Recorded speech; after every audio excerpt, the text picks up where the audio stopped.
It was the break of dawn.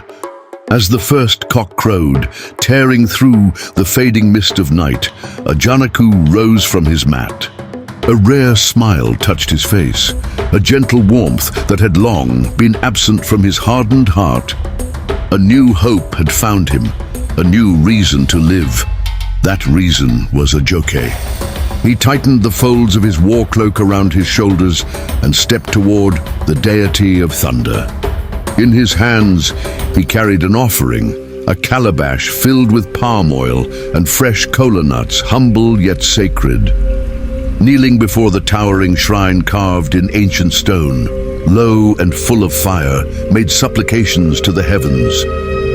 Yet beneath every word of devotion, only one true prayer burned in his chest: revenge. In the mortal world, dawn had broken, the mist lifting, the earth warming under a golden sky.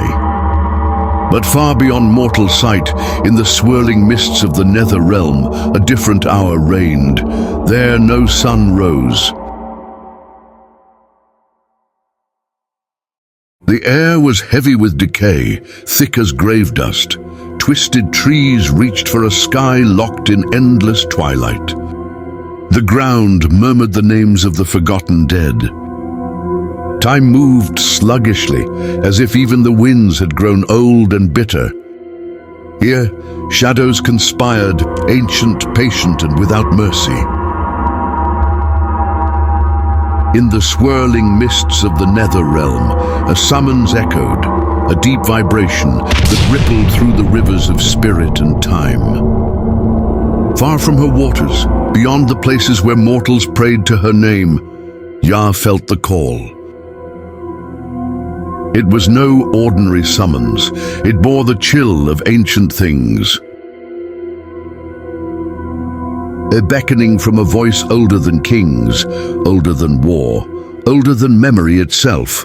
Jah, once mortal queen, now river goddess, part woman, part spirit, part storm, lifted her gaze from the currents of the spirit world, her eyes narrowing with curiosity and caution.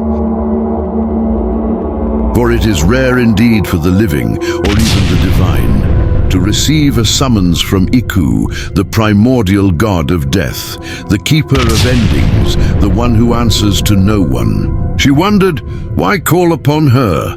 What need did death himself have of a goddess born from love, loss, and rage? Still, she followed. Drawn across the mists, Yah arrived at the place where the veil between life and death thinned to a breath. There, beneath a sky of endless twilight, where even the stars dared not shine, Iku awaited.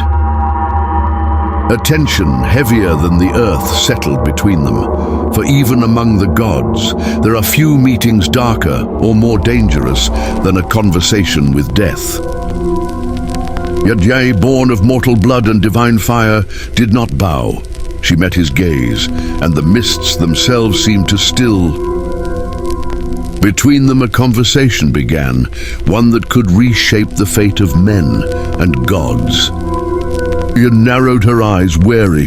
Why summon her? What need did death have for a goddess who once loved and was loved, who once stood at the right hand of Sango, the god of thunder himself, adored, crowned, and feared among mortals and gods alike? Yet only Iku knew the true reason. Only he knew why her story was not yet finished, and why she would be a key player in his plan for Ajanaku.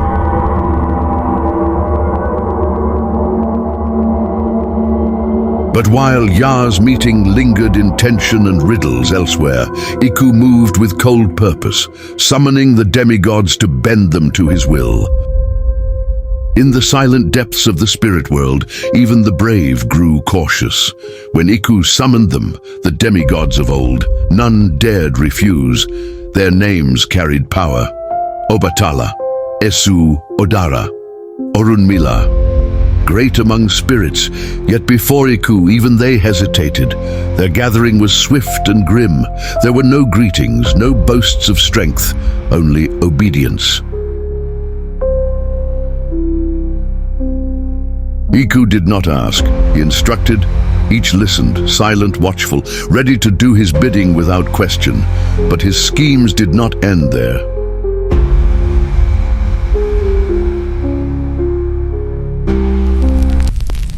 Ya's meeting was different. Although she was summoned alone, drawn into a different conversation. Unlike the others, she was met not with orders, but with tension, mystery, and a purpose hidden deep in Iku's mind. Something was about to happen, something only Iku understood, and no one, not even the gods, knew what he was about to unleash. Meanwhile, in Ogbomoso, the sound gathered his council of elders. They sat beneath the great roof of the ancestral court, their faces drawn with the weight of old oaths and fresh anger. Their mission was clear: to aid Ajanaku, to rebuild Oyo Ile, crush Dahomey.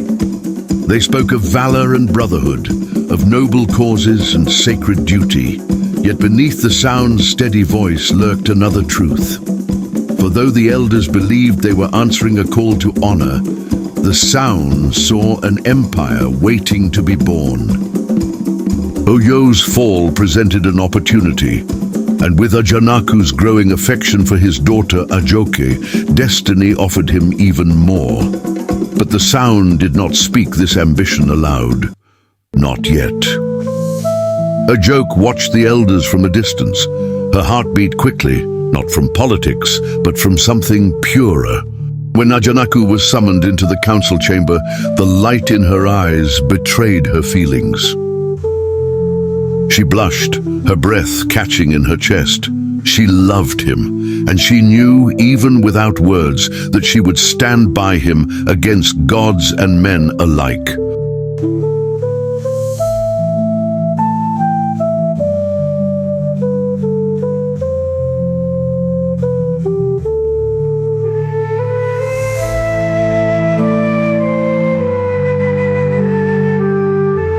Ajanaku approached the Sun with deep reverence, bowing low, his spirit humbled yet unbroken.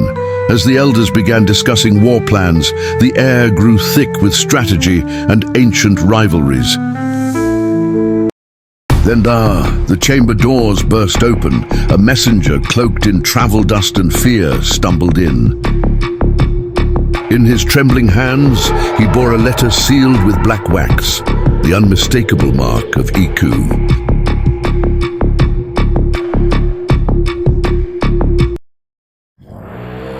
The wind shifted.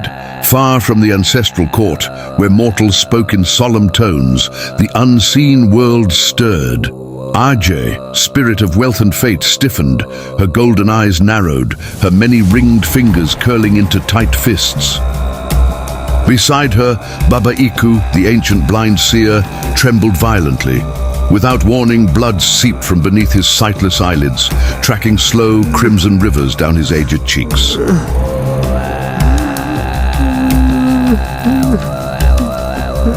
Oyinboyin, guardian of river justice, watched the tears fall. She did not scream. She did not rage.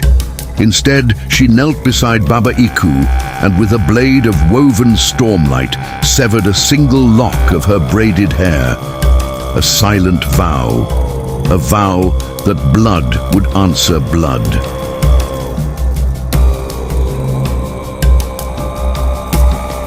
Overhead, unseen by mortals, the sky darkened.